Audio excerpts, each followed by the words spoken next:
Solo, A Star Wars Story is actually one of the greatest Star Wars movies of all time. I dare you to prove me wrong. Sir, the possibility of successfully navigating an asteroid field is approximately 3,720 to 1. Never tell me the odds.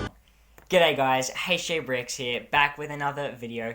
But this one's a little bit different. Today, I'm not really focusing on LEGO. I'm going to be going through Solo, A Star Wars Story, and pointing out my favourite, fantastic, great things about this movie.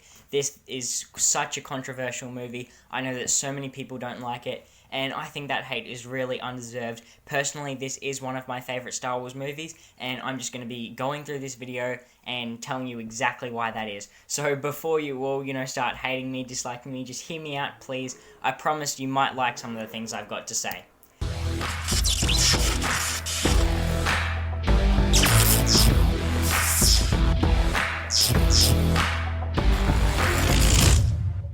Now, we can see that Solo on Rotten Tomatoes, which is a movie reviewing app. If you haven't heard of that before, I would definitely recommend checking it out. It's fantastic. So many great reviews for so many movies. However, we can see for this Solo movie, it had a 69% score from the actual proper reviewers, people who do reviews for a career.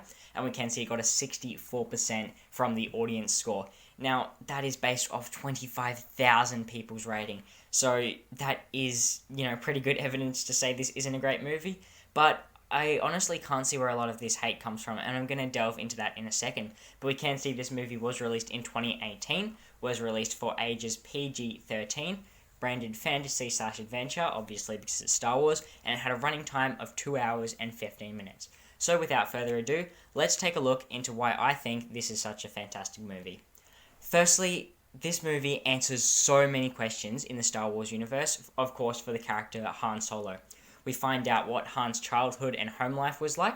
We find out how Han became the Solo, so how he got his last name Solo, how he met Chewie, how he met Lando, how he got the Falcon, the greatest ship in the entire galaxy, how he became a smuggler, how he learnt his instincts, and of course how he got his signature blaster. So of course these are different events we see throughout the film, and it just answers so many of those unanswered questions. And there is some controversy around that. A lot of people are of the opinion that it was better to keep it a secret. You didn't actually need to know this backstory. It is what it is.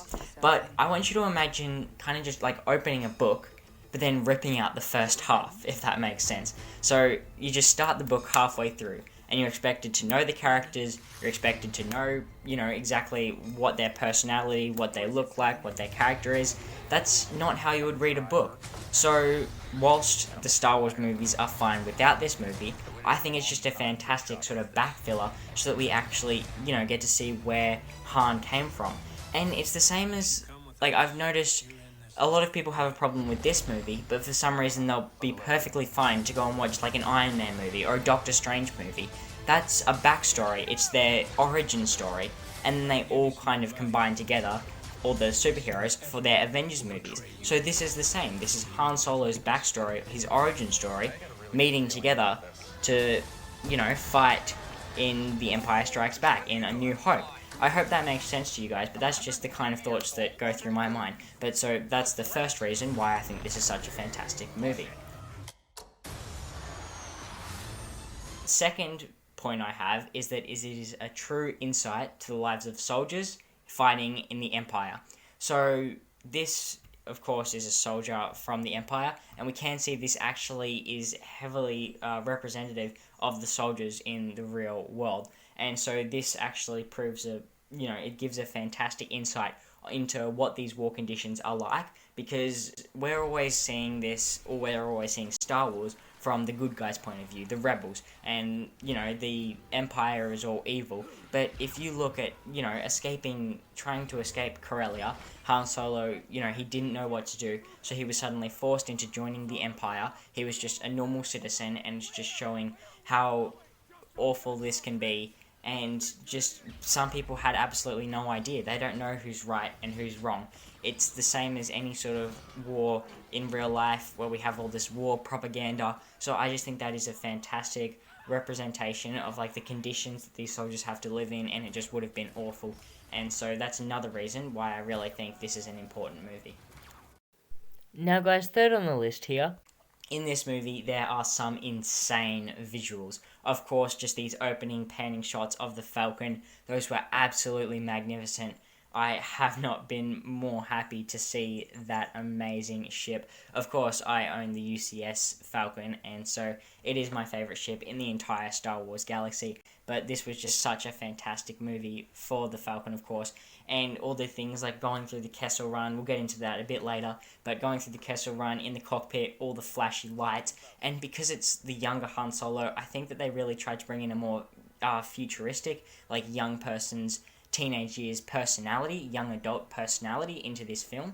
And so I think, unlike the traditional Star Wars, this one is really trying to focus into a newer audience, which is why it has those flashy visuals. And you can see these electric blue here kind of reminds me a bit of that Ready Player One movie. So I can see why a lot of the OG fans wouldn't like it, but yeah, that is something that I really, really liked personally. As I'm a bit younger, I liked that personally when watching this film. Now, this of course feels like a Star Wars movie, and you might be wondering, what do I mean? The first thing any Star Wars movie has to have is, of course, death. So, of course, where we saw this perfectly demonstrated, and in a lot of people's opinions, one of the perfect Star Wars movies was Rogue One. So in that Rogue One movie, we had the death of every single person in the team as they were trying to all go together to get this one mission of delivering the Death Star plans. That was a fantastic movie, I do admit, but I think people also forget about Solo, and Solo seems to do that as well. We can see slowly every single member of the crew drops off, dies during the mission, until finally it's only Han, Chewie, and Beckett left, and of course, spoiler alert, but Han eventually kills Beckett, and then it's just Han and Chewie left for the team. So that death is a really important aspect, I believe, in the Star Wars movie, just to help reach that goal. Now, another thing is we have Han Solo's blaster. Now, it wouldn't be, Han Solo if he didn't have that signature blaster. And as I said before, we learn how he actually gets that blaster. And, just the blaster fights between characters, I think it's absolutely fantastic. That also ties in with the visuals, just really solid from that point of view. Of course, we have the Millennium Falcon, so many fantastic scenes with that ship. I love it to bits. Of course, we have the droids. So we have, I believe it's L337. Fantastic droid. One of the most loved characters from this entire movie. So definitely a nice thing to see. And of course, we have the young Han Solo. And a lot of people don't like this actor because they prefer Harrison Ford Han Solo. But I think that Disney did a fantastic job with what they could for this character. And so yeah, this just really feels like a proper, solid Star Wars movie. Now, I am HJ Bricks, so I have to include the Lego in here, but we do get some really, really epic Lego sets. So, of course, I have taken this image from Australian Lego fans, so I have no rights to this image, but as you can see here is just a selection of all the sets we get. So just some of the simpler little speeders and the land speeders, all the way going up to, of course, the Falcon. And so I just think this was a really solid wave of sets, some fantastic characters, not necessarily the characters that you would usually collect for LEGO Star Wars, but I do think some of them had some fantastic molds, and a lot of the troopers we got, so I believe we got quite a few Imperial troops, and other branches of troopers, so I think those were really, really great to get. And of course, all the different variations of the young Han Solo, fantastic to add to the collection. Now, of course, as I mentioned previously, I do own the UCS Millennium Falcon, so that is by far my favourite LEGO set of all time, and it is the greatest Millennium Falcon that we have ever seen. But this Kessel Run Millennium Falcon was so fantastic, in my opinion, just to get a different perspective of the Falcon, with that really nice white and blue colour scheme. I think that Falcon would look fantastic in a UCS version. I can understand why they wouldn't do that, because it was only in one movie, whereas the actual, the modern Millennium Falcon has been the Falcon in, New Hope, Empire Strikes Back. It was in The Last Jedi, it was in The Force Awakens, it's in so many movies. So I can understand why they went for that Falcon. The Kessel Run Millennium Falcon was still a fantastic version of the Falcon. Now guys, my next point here is actually one of my favourite ones, and it's that Solo: A Star Wars Story actually fixes the Kessel Run.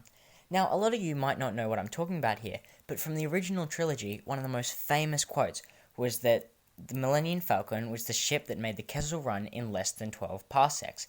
Now, this just seems like a cool quote with Han Solo showing off how fast his ship is, but if we actually look deeper into the world of physics, we can find that a parsec is actually a unit of distance and not a unit of time. Therefore, Han Solo is never actually stating that his ship has a certain speed, but he's actually stating a distance that ship travelled. Now, a lot of hardcore Star Wars fans back in the early days were saying, oh, this is wrong, it's one of those things that's just bad about the Star Wars universe, George Lucas should have done more research. But this movie actually fixes that, and all those haters can just go straight away, because when we see the Falcon trying to escape the Kessel mines, it's got to go through this safe passage sort of area. But on its way back through that passage, all of a sudden an Imperial Star Destroyer comes the other way, and so they've got to find their way to escape. So the only thing Han Solo knows how to do is he makes a daring escape by diving straight into the side of the wall, going out of the safe passage and into this, unknown area full of lightning, debris, and he's being chased by TIE fighters at the exact same time. And so that's where we see him pull off his crazy stunts and eventually do that solid hairpin shot where he goes straight through the middle of two cliffs that are clashing together. And so by doing that, the original safe passage out of the Kessel Mines was originally about 20 parsecs, I believe. However, because he split straight through the middle, he managed to shorten that down to less than 12 parsecs. And so that's where we get this famous quote, and that is another reason why this is one of the greatest Star Wars movies.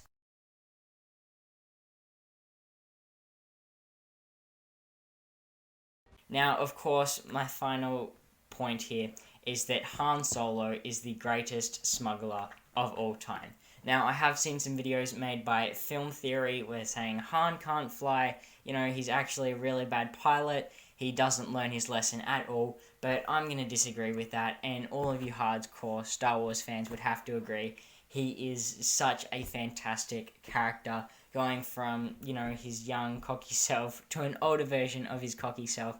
I believe he somewhat learns his lesson along the way, and he is a fantastic pilot. There is no doubt about it. He performs that hairpin maneuver flawlessly, and he is just such a loved Star Wars character among the entire Star Wars universe. I dare you to prove me wrong. There you go, guys. Thank you so much for watching. I really hope you enjoyed this video. I know it's a bit of a different one, but I really enjoyed making it, and I hope you guys don't all hate me now. Now, before I finish up this video, I do want to ask you guys, which do you think is better for my profile? Which minifigure do you want my character to be? Do you think it should be the original one we had over here with the shuriken and the lightsaber and kind of just, the surfy sort of look, I guess? Or do you prefer this one here, more the curtains, the president tuxedo, and the lightsaber? Which one do you guys prefer? Please let me know. And please let me know if you guys enjoyed this video down in the comments. Tell me if you want to see more videos like this. And yeah, just help me keep growing my channel. That would be absolutely fantastic. Please don't forget to like this video and subscribe to my channel. It greatly, every single bit helps, so I continue bringing you fantastic videos like this one. Do you guys reckon we can hit maybe 10 likes on this video? That would be amazing. And I'm really hoping to hit that 50 subscriber milestone soon. I really want to do a drop test. And of course, if we could even get to 100 subscriber milestone, I will be doing a giveaway. Thank you all so much for watching. I hope you guys have a great day, and I'll see you in the next one. Peace.